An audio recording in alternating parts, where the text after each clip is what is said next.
रसिक मित्र हो, नमस्कार. मी अमित कुमार शेलार आपणा समोर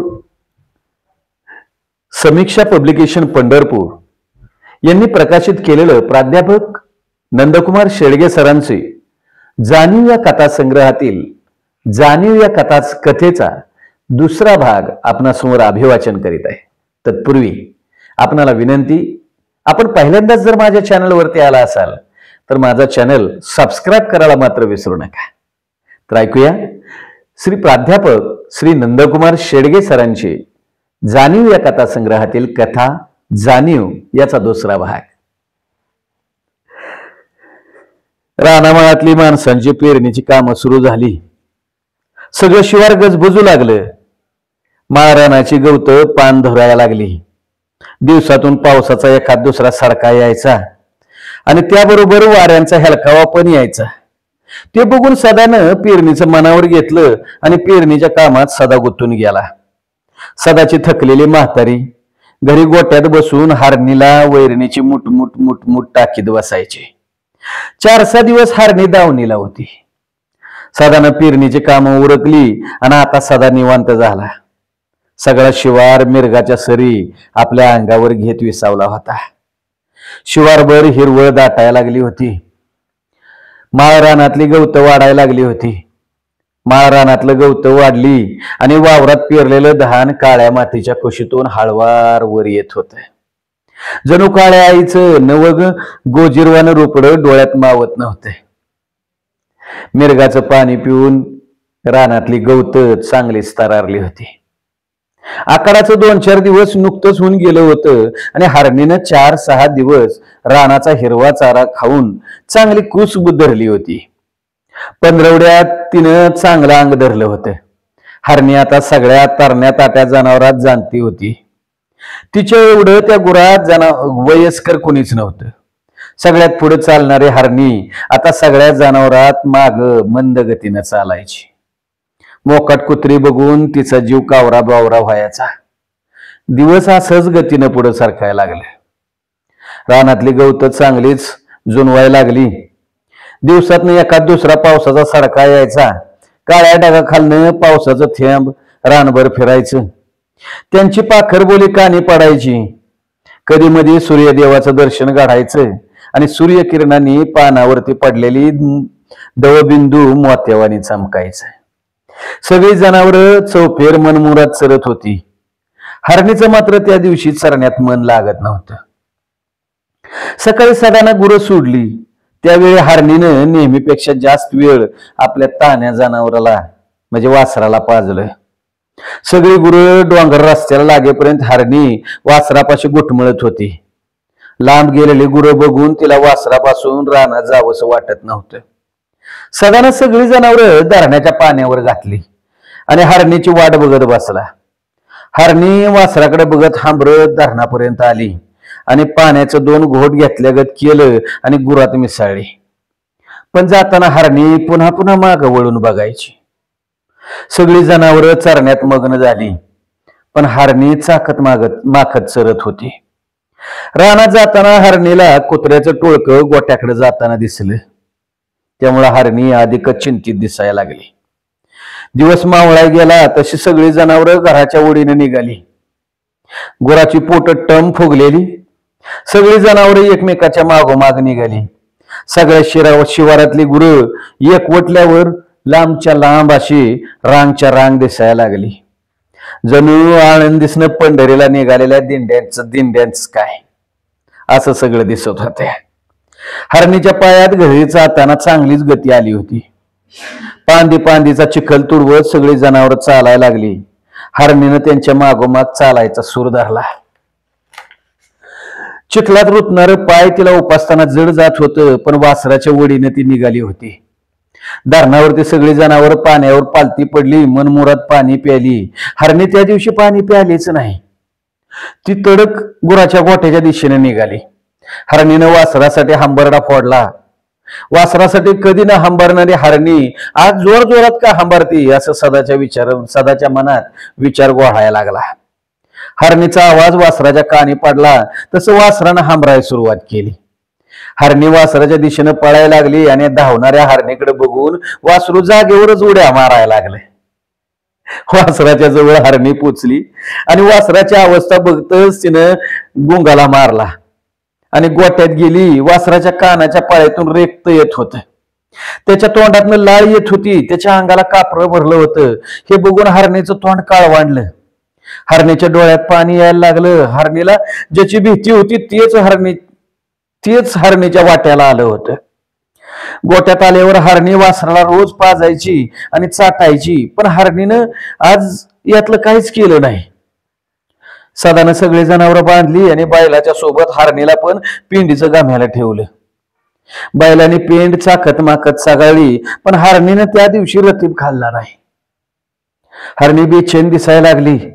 सगळी जनावर त्या वासराकडे बघत होती. थोड्याच वेळानं सदानं त्याच्या बायकोनं दाराची भांडी आणून दिली आणि जळान काटकाचा कावळा घेऊन घराकडे परतली. ते बघून सदानं वासराला प्याला सोडलं. तसं वासरानं 2 झेपतच हरणीची कास जवळ केली आणि प्याला सुरुवात केली. पण त्याच्या अगोदरच हरणीनं हे जी का जोरात लात मारली तशी वासरानं कासत तोंड घातलं, पण शेवटी नाका तोंडावर त्याच्या लातेचा बडीमार व्हायला लागला.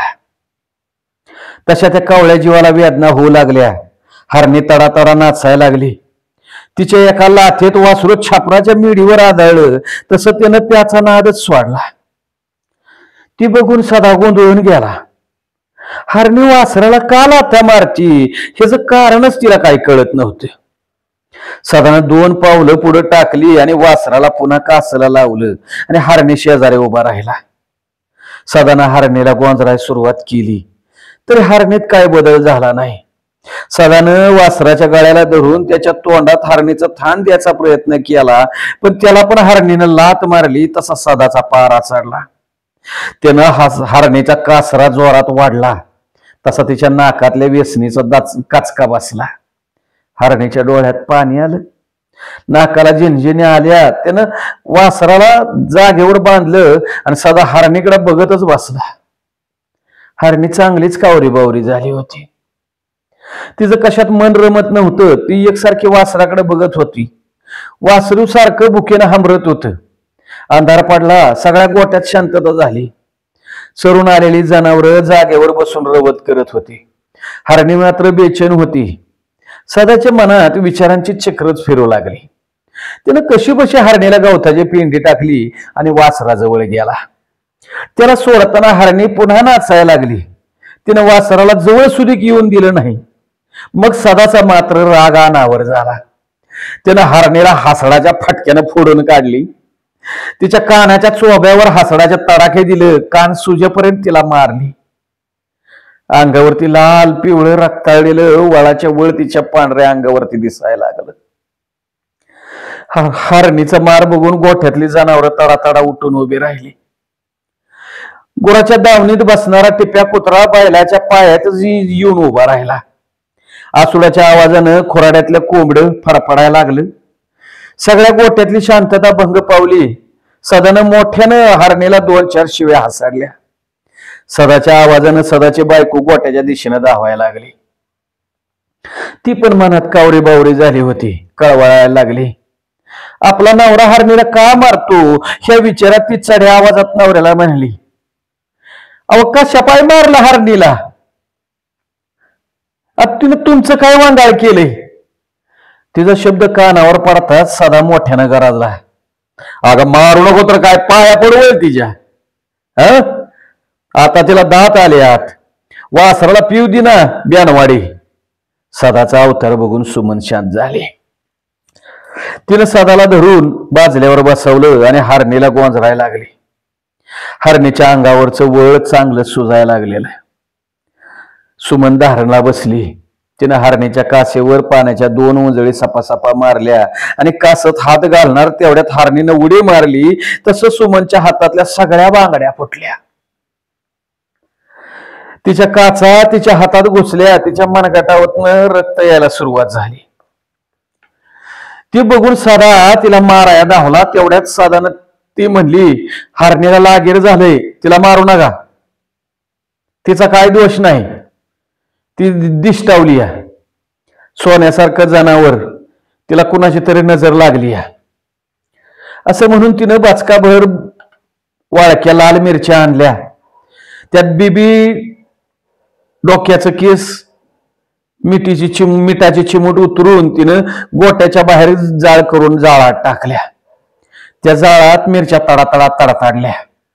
त्या जाळाकडे बघत जनावरं उभी होती आणि थोड्या वेळात जाळ शांत झाला. हरणीच्या कपाळाला काळा राखेचा टिळा सुमननं लावला. दाऱ्याची भांडी गोट्यात ठेवून सदा आणि सुमन घरी परतली. रात्र वाढायला लागली. शिवारात शांतता होती. कुत्र्याचा आवाज मात्र वाढायला लागला. शिवारातल्या भयान शांततेत कुत्र्याचा आवाज मात्र सारखा कानी पडत होता आणि तो आवाज ऐकून हरणी आणखीनच कावरे बावरे व्हायची. गोट्यातली सगळी जनावरं बसून रवत करत होती. बाहेर टिटवीचा आवाज कानावर यायचा तसा टिप्या कुत्रा जोराजोरानं बुकायचा. त्या दिशेनं धावायचा पण तो लगेच माघारी यायचा. सदा बाजल्यावर पडून राहिला. वासराच्या शेजारी बसणारा टिप्या कुत्रा मात्र वासरापासनं लांब लांब तरंगत होता. वासरा आता चांगलंच भाकाळलं होतं. त्याच्या तोंडातली लाळ वाढली होती. त्यानं पोटाकडे पाय जवळ घेऊन खोडा करून टाकला होता. वासरू आता शांत पडून होते. रात्रभर कुत्र्यांचा आणि टिटव्यांचा कालवा कायम होता. टिटवीच्या अंड्याजवळची कुत्री पळाली की टिटव्या त्यांच्या मागे ओरडत लागायची. सदा मात्र हरणीचा विचार करत होता. त्याला काळजीची झोप लागत नव्हती. हरणी रात्रभर उभी होती. तिच्या कासत दोन्ही टायमाचं दूध साठलं होतं. हरणी चांगली दुधाची गाय. रात्र सरली, दिवस उगावला तशी सगळ्या रानात सूर्याची कोमल किरण चमकू लागली.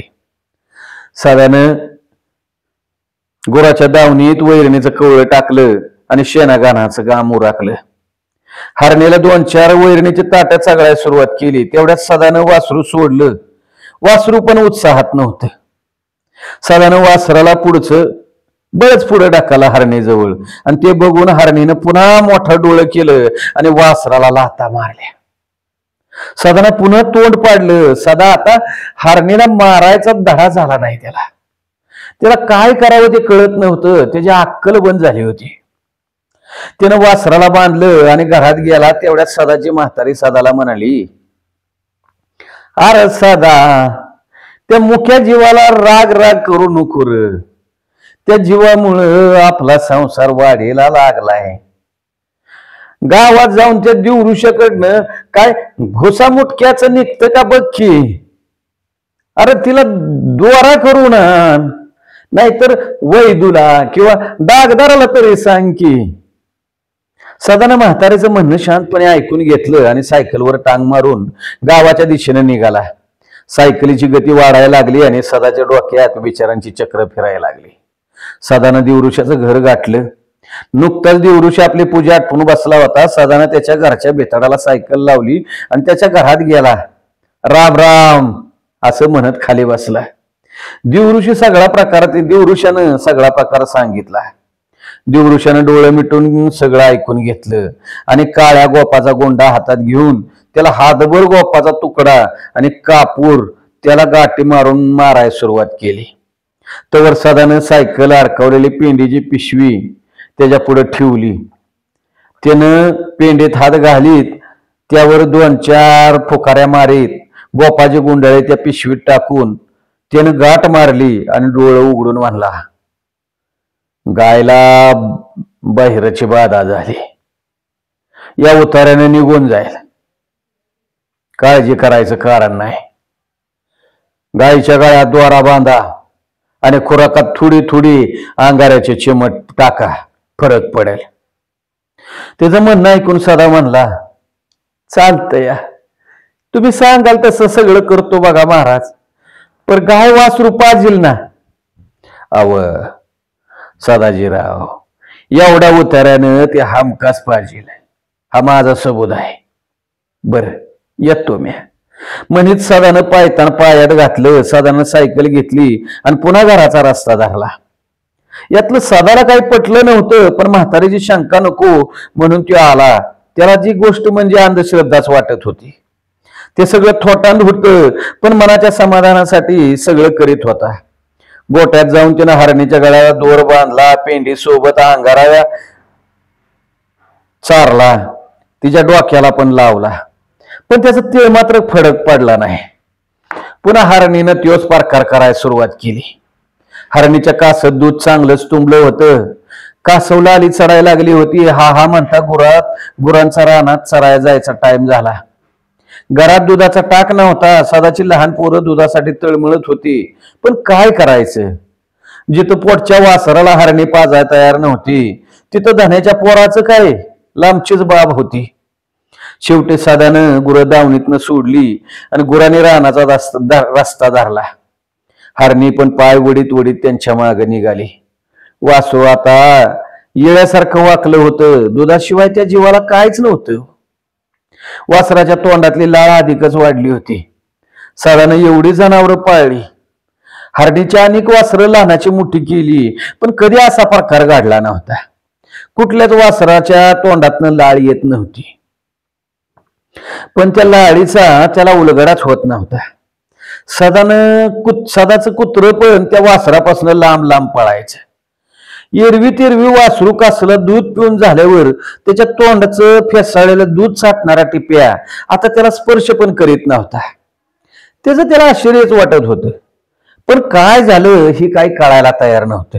सगळी जनावरं रानाच्या गावतावर तुटून पडली, पण हरणी मात्र कवा तरीच घास घेत होती. दिवस मावळला की सगळ्या गुरांनी घरचा रस्ता धरला.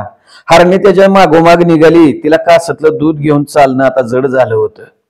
ती जखाडल्यासारखी झाली होती. हरणीला काहीतरी लागीर झाली. त्यानं तिला पुन्हा अंगारा लावला.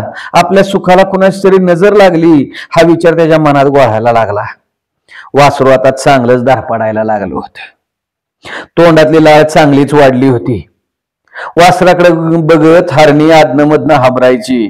तिच्या डोळ्यात गळणाऱ्या पाण्यानं तिच्या नागपुड्याजवळ ओलावा झाला होता. त्यावर माशा बसायच्या, त्यामुळे हरणी सारखी जोरानं मान हलवायची. माग कासतल्या दुधामुळं फसावर पण माशा बसायच्या, त्यामुळे तिचा तरपूड चालला होता. तिचं वागणं नेहमीपेक्षा वेगळं दिसत होतं. नेहमी सारखी देवावानी शांत असणारी हरणी झपाटल्यासारखी दिसायची. रात्रीत हरणीच्या अंगात ताप भरला. तिला पण कापरं भरायला लागलं. हे बघून सदा गुराच्या दवाखान्यात जाऊन डॉक्टरला घेऊन आला. डॉक्टरनं बॅगेत 2-4 पाकिट आणि 2-3 बाटल्या सुया टाकल्या आणि सदाच्या मागोमाग चालायला लागलं. तसा साधा सांगायला लागला, वासराच्या तोंडाला लाळ वाहतीये. तेवढ्यात डॉक्टर म्हणलं, वासराला रेबीज झालेला असणार, त्यामुळं गाय त्याला पाजत नसेल. वासराकडे बघत डॉक्टर म्हणलं, माझं म्हणणं खरं ठरलं म्हणायचं. सदाजीराव, गाय वासराला कधीच पाजणार नाही. एवढंच काय, कोणतंच जनावर त्याच्या जवळ पण जाणार नाही. अव मुक्या जनावराला वाचा असती तर त्यांनी सांगितलं असतं. आता वासरू वाचणार नाही. खूप उशीर झालाय, पण तुमचं नशीब चांगलं. त्यातनं तुमच्या हरणी आणि तुमचं कुटुंब वाचलं, त्यामुळे तुमचं घरदार वाचलं. राव, हरणीला वासरू पिलं असतं तर वासराच्या लाळेतनं तिच्या सडात विषाणू गेलं असतं आणि दुधातून तुमच्या घरात मात्र काय झालं असतं? सदानंद, तुमचं भाग्य मोठं आहे राव. अशी हरणीसारखी देवता तुमच्या दावणीला आहे. म्हणून त्यानं हरणीला तापसायला सुरुवात केली. हरणीला ताप भरला होता. त्यानं हरणीला सुई टुचली आणि गोळ्या दिल्या. सदा मात्र नुसताच डॉक्टरचं म्हणणं ऐकत होता. सदाची बायको कमरेवर हात ठेवून सगळं बघत होती. डॉक्टरांनी वासरावरती शांतपणे नजर टाकली आणि बॅगेतला पांढरा हँड ग्लोव्ह घातला आणि वासराच्या कानाला धरलं. कानावरती कुत्रं चावल्याचं वन होतं. हे बघून डॉक्टर म्हणलं, याला पिसाळलेलं कुत्रं चावलंय, त्यामुळे वासरू पिसाळलं. लहान वासराच्या कानाला चावल्यानं त्याच्या मेंदूपर्यंत विषाणू पोचलं. आता वासरू जागणार नाही, त्याला इंजेक्शन देऊन मारणंच योग्य आहे. हे ऐकताच सुमन म्हणली, अहो ह्याला काय उपाय नाही बाई? यावर उपाय आहे, पण आता खूप वेळ गेलाय. नाही वहिनी, यावर काहीच इलाज करता येणार नाही. त्याच्यामुळे बाकीच्या जनावरांना पण रेबीज होण्याची शक्यता असते. वहिनी, तात्काळ इलाज केला तर करून घेतला तर वाचलं असतं, पण आता शक्य नाही. त्याच्या रक्तात सगळीकडे विषाणू गेलेत. त्यामुळं त्याने बॅगेतून इंजेक्शन काढलं आणि वासराला दिलं. तसं वासरू हातपाय खोडायला लागलं. वासराच्या डोक्यावर पाण्याची बादली वतली तसं ते अधिकच पाय खोडायला लागलं आणि जोर जोरात वरडायला लागलं आणि क्षणातच त्याचं शरीर शांत झालं. त्या वासराकडे बघत हरणी धडपडायला लागली. डोळ्यात एकच तिचं वासरू मरत होतं. दावणीतली जनावरं जाग्यावरनं त्याचा मृत्यू बघत होती. हरणीची उलघाल बघता डॉक्टरांनी डोळ्याचा चष्मा काढला आणि डोळ्यातलं पाणी पुसलं आणि हरणीच्या जवळ गेलं. हरणी आता दुःखी झाली होती. डोळ्यातून पाण्याचं थेंब दावणीत टपाटपा पडत होतं. डॉक्टरांनी तिच्या पाठीवरून हात फिरवला आणि म्हणलं, हरणीची काळजी घ्या, तिला जपा. ती नुसती गाय नाही, ती देवता आहे, देवता. हे शब्द सदाच्या अंतःकरणाला भिडलं आणि त्यानं त्याचं डोळं पाणावलं. पोटात कालवा कालव झाली. तिला आपण विनाकारण वळ उठेपर्यंत मारलं हे जर सदाला लय लय वाईट वाटलं. निश्चित पडलेल्या वासराकडे बघत डॉक्टर म्हणले, सदाजीराव, आता त्या वासराला खड्ड्यात पुरा, त्याच्यावर भरपूर माती टाका, मी येतो. म्हणून डॉक्टरने रस्ता धरला आणि डॉक्टरचे शब्द सदाच्या कानावर पडलं. त्याच्या चालणाऱ्या पाठमोऱ्या आकृतीकडे सदा खूप वेळ बघत होता आणि वासरू आता शांत झालं होतं.